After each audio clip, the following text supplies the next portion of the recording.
Blast me to the mortal realms. It's time for the Mad Merlins review of Warhammer Age of Sigmar Stormbringer, issue 49 by Hachette Partworks and Warhammer. Hello everyone, welcome back to another Warhammer Age of Sigmar Stormbringer video review. So today we are on issue 49 and we are getting a new unit for our Sylvaneth in the form of the Spite Revenants. So very vicious treekin, and yeah, they're the same as the Tree Revenant kit, so you'll have some awesome extra bits left over. But yeah, pretty cool kit nonetheless. And we also get a fold out, as you saw there, all about tactics for the actual game, and we learn a bit more about the Realm of Death. So before we dive into the issue, don't forget to, of course, like the video if you are enjoying the content, and if you are, please do consider subscribing if you haven't already done so, as we are getting ever closer to 500 subscribers. Finally then, don't forget to check all the links in the video description and drop a comment down below. Do you have a favourite Sylvaneth unit? I personally like the Colonel of Hunters. I don't know if I've mentioned that before. But yeah, those are easily one of my favourites of the Sylvaneth kits. I kind of wish we got one unit of those at least in this magazine. Right, let's adjust the camera and we'll dive into issue 49.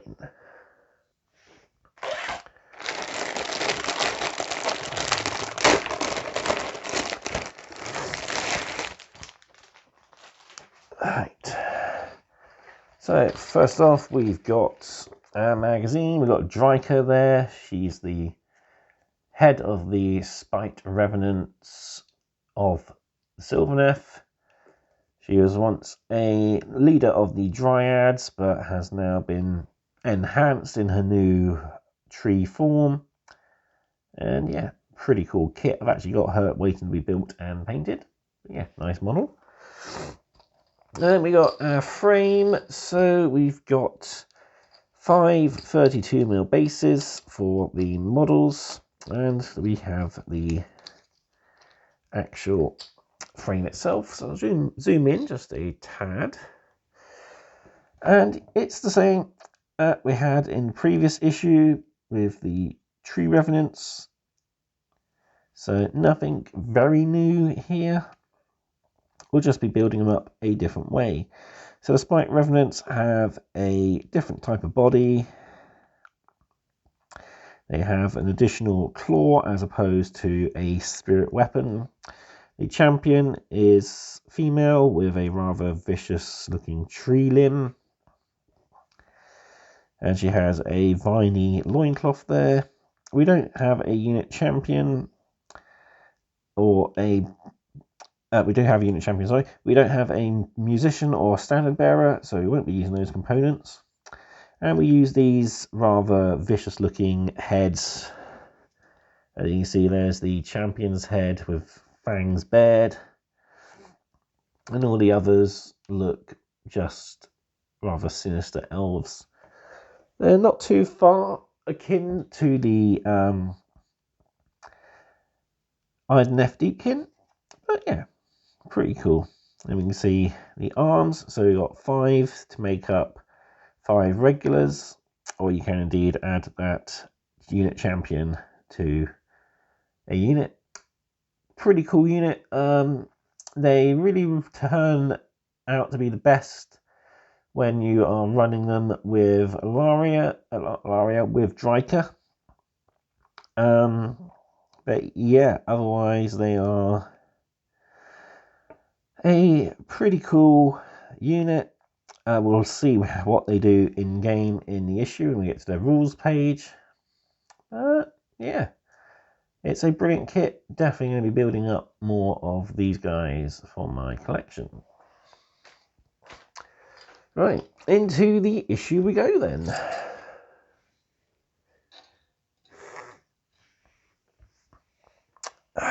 Right. So, full contents. We have the Realm of Death. Then we have the Enemy Within. A new page to our lore. We got collect, build, paint and play articles for the Spite Revenants. We have tactics for the destruction. We have Stark Woods for our battle plan. And we have core tactics for the fold out section. First off then, the Realm of Death. In a land of half-light, armies of spirits float to war, riding the stale corpse winds across the realm. Mournful dirges echo over barren lands where both the living and the dead make their homes. This is Shyish, the Realm of Death. In this realm, grim finality beckons, and all is slowly winding down towards its inevitable ending. So we see one of my favourite of the death units, the Mortis Engine, a powerful chariot of destruction with a necromancer riding atop, pulled along by spectral steeds, and unleashes death magic and howling banshees on the enemies. I actually got one of those with the Mortal Realms collection, although we would have preferred the black coach, which would have actually fitted in more with the Night Haunts collection. But I think the black coach was probably not in production at the time they were producing the Mortal Realms magazine. I think it actually came out a little bit after they probably got the go-ahead to start production on the magazine, which is why it wasn't included. So yeah, we got a bit more background information here on Shyish. So the realm stone of Shyish is grave sand, which is used in a lot of the hourglasses all over the Mortal Realms. So it is a land of endings. We see life, but mostly death. It's not the nicest of places to live, but some people will make it their home. War in the Realm of Death is a really hard thing to win, as your enemies will be struck down and raised back up again by necromantic powers. It's pretty hard for souls to escape Shyish, as the Great Necromancer wants to keep as much of the dead for himself as he can. So next up then we have a new page for Perils of Chaos, the Enemy Within. Attend, faithful disciple, to the words of Brother Mukard. The forces of darkness close in about us. Heed the teachings of Sigmar's devoted servant and renounce corruption. So yeah, we have a new page for our in-law articles focusing on the enemies of order. So we got a bit about the path of damnation. We see wood elves and Sylvaneth facing off against pestilent ridden pox plagues of Nurgle. We even have a little bit here about how a witch hunter goes around interrogating a suspected heretic. Everyone is a heretic until proven innocent, and by that time they're usually dead, so yeah. Not the nicest thing to be labelled. Moving on, we got our battle record for the Spite Revenants. So Spite Revenants are savage infantry warriors who fall eagerly upon their foes, rending them with sharp talons. Spite Revenants cannot sing the spirit song of the Sylvaneth, and instead they let out piercing shrieks that fill the air with malicious curses and sap the sanity from nearby enemies. So we got a choice of home glade there. They are part of the Outcasts. So Outcasts are Sylvaneth who embody the darkest of the nature cycles. So head of the Outcast order is Dryker Hammerdrath, which we see there, And yeah, these guys are also parts of the Outcasts.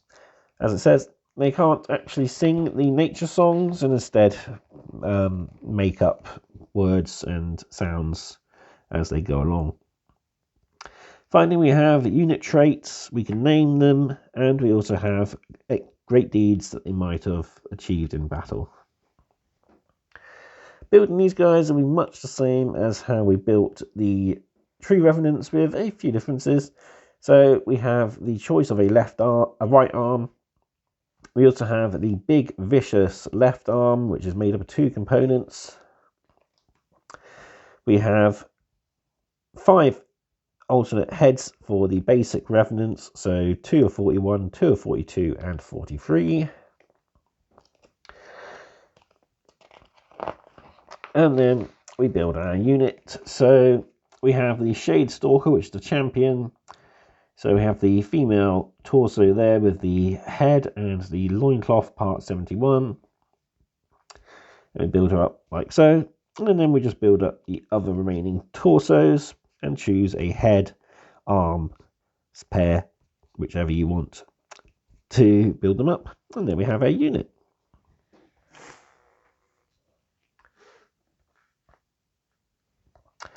So, moving on to painting them.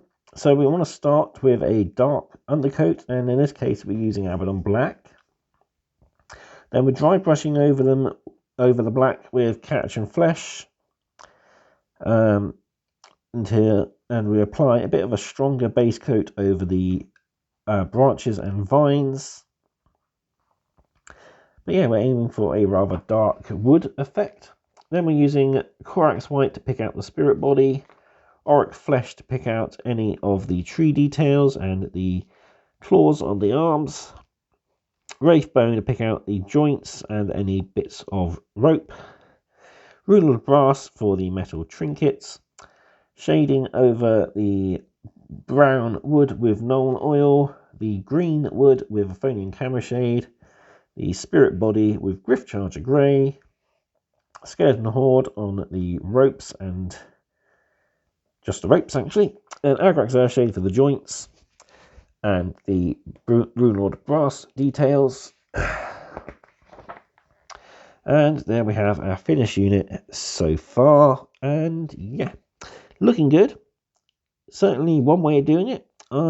Personally, I'd prefer a bit of a brighter blue than the grey blue for their spirit bodies, but that's just me, and yeah, they do look pretty cool.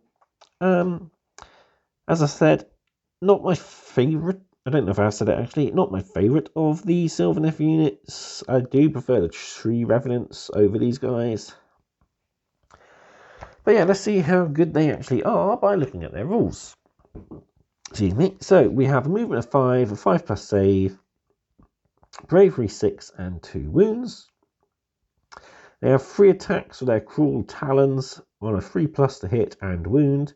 No rend but 1 damage. A champion adds 1 to her attacks characteristics with the cruel talons. Then we have Unbridled Malice. So if the unmodified hit roll for an attack made by the talons is a 6, target will suffer a mortal wound and that attack sequence will end. So pretty cool. Any 6s automatically give a mortal wound and then don't count as a hit, but all other hits will count. So yeah, we got a tutorial here on Unbridled Malice. So it gives a chance to deal mortal wounds when a Spite Revenant attacks. When rolling to hit, each roll of a 6 deals a mortal wound instead of the normal damage that attack would inflict. In this example, the players rolled 16 attacks, 3 of these models for each model plus 1 for the Shade Stalker. 3 rolls are 6s. These will deal mortal wounds, so you don't need to make wound or save rolls. So yeah, pretty cool. Moving on, we got a couple of destruction tactics. So a look at the Loom Boss.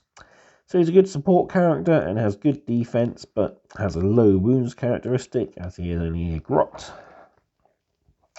And we also have the Fungoid Cave Shaman. So he's a spellcaster, he's sneaky, but again, he is fragile. Only 5 wounds and a save of 6. Then we have our new mission, the Dark Wood. So, using a really Sylvaneth heavy focused army. So we have the Branch Witch, Spite Revenants, and a Stormstrike Chariot. Then we get to add either the Knight Arcanum or the Lord Imperatant, and 5 True Revenants or 5 Vigilors. Then on the destruction side of things, we've got Zarbag and his Gits, 5 Boingrot Bounders. We've got the Cunning Crew. Then we get to add either the Swampcaller Shaman or Killboss. And then we get to add either the Hobgrot Slitters or a Manskewer, the Manskewer Bolt Boys. So 2 battle mats, 3 objectives, usual victory points, scoring. The oppressive darkness in this battle, ranged weapons are reduced to 6 inches. In addition, bravery characteristics are also reduced by 1. And then we got a look here on the playthrough of Ian and Eve, how they did their playthrough on the mission. So before we take a look at this, we'll have a look at our fold-out page. So we got core tactics. In the mortal realms, great victories are won by the cunning of generals who use foresight and planning to lead their troops to triumph. Though it's the troops that clash in the bloody battle, it is the skill and guile of the leaders that secures glorious victory from the jaws of defeat. So yeah, we got a couple of tutorial pages. So tutorials and tactics on how to make use of objectives, how to make use of deployment, the different types of deployment we'll see in games. And finally, we got the double turn. So ways you can get double turn. Most obvious one is first turn. If you take the first turn, you risk the opponent getting a double turn early on. However, if you have a lot of ranged units going first, allows you to inflict considerable damage. There's certain spell effects that allow you to endure a double turn, as well as make the most of being on a double turn. And of course, the player who takes second gets 2 command points, as opposed to the player who goes first, which gets only 1. So yeah, really handy little article to read. Finally then, we'll take a look at the future couple of issues. So 50 comes with 2 new paints, Dawnstone and a Grelin Earth. So we finally get basing plus a customization tutorial. And 51, we get the Loom Boss on his giant cave squig. We have new battle profiles and we start a new campaign. So brand new model for our Grots. Really cool one too. He'll be perfect to support the Boingrot Bounders. Alright, that's it for issue 49. Let me know what you thought of it in the comment section down below. Personally, great issue. It's more Sylvaneth. I'm currently building and painting my Sylvaneth, and I'm really enjoying the method I'm using, which is using pale barks and even a pale purple. And yeah, it looks really sort of magical, mystical. There's quite a nice mix. I just need to finalize, as my test model was the Branch Witch, so I'm still practicing the method on Tree Revenants, which I'm currently painting. But yeah, they're coming along quite nicely, and I can't wait to add these guys to the growing force. Sylvaneth's always been an army I've wanted to collect. The last time I had Sylvaneth was when I picked up some stuff cheap. I painted that up and sold it on. But yeah, now with Stormbringer, I've been given another opportunity to actually collect one of my favourite factions, and I've got a good considerable force. We've got the Tree Lord, of course. We've got a unit of Spite Revenants, unit of True Revenants. I've actually ordered a second set of the Tree Revenants. And we, of course, have the Branch Witch, the Arc Revenant and Ilfari and the Guardians there as well. Plus, I also have, of course, the Belfanos box set, which includes the Kurnoth Hunters, the Revenant Seekers on their giant bugs, and, of course, the brand new beautiful Kurnoth Belfanos, the first Horn of Kurnoth model, which looks fantastic. Can't wait to paint this guy. But yeah, let me know what you are going to do with your new Sylvaneth. Are you going to be building them up as the Spite Revenants? Or will they go to expand your unit of True Revenants? Like I said, I've got an extra set, so I'm probably going to build one of each. So, there we go. Thank you all very much for watching, and until next time, stay safe and happy hobbying.